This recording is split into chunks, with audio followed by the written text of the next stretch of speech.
My name is Dr. Annette Luca. I'm a public health registrar, currently based in the global health team at the Department of Health. I'm on secondment there from NHS Bristol.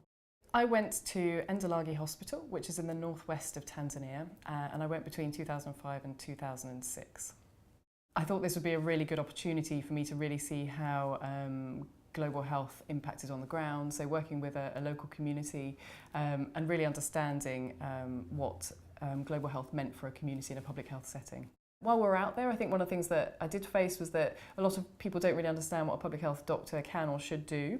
It's not a role that is common certainly in Tanzania when we were working. Often public health is seen as a kind of an add-on responsibility for people who have clinical duties. And so to have someone solely dedicated to public health was something quite unusual for them. A lot of the challenges that we face are very different to what the challenges that they face around public health in developing countries or in Tanzania where I was based. However, I think a lot of the public health principles that you apply to the two settings are very similar.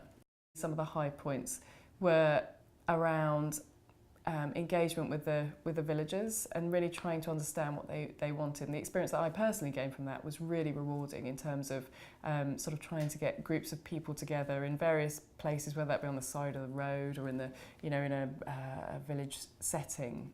There are a number of things that I learned. One was working with totally different communities culturally and how you best engage with those and the techniques you might use to do that. And I think that's very relevant to any work that you do in public health in this country.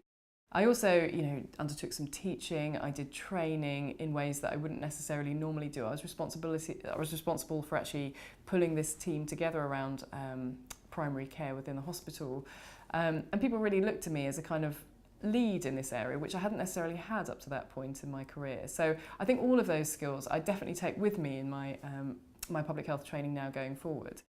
Everyone always comes back incredibly positive and has learned things, and even if things are tough when you're out there, which they often are, comes back and absolutely can reflect on the fact that this was both a good experience for them personally, for their career, and also you very much hope for the person or the place that you were working with.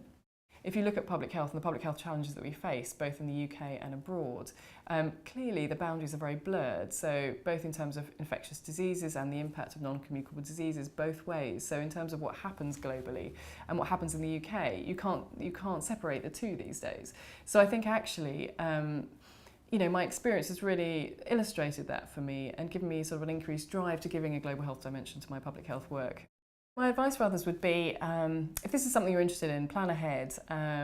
Sometimes placements do take time to organise, particularly if you're going with an organisation.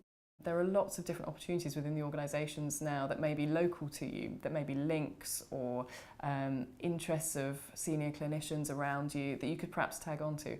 I think, and talk to people about it, because actually people have ideas and they have options for you. And perhaps I didn't realise that before I went away, that there are so many different options out there now. So, just think about what you want to do, try and plan it, and then just talk to people. And do it, because it is great fun.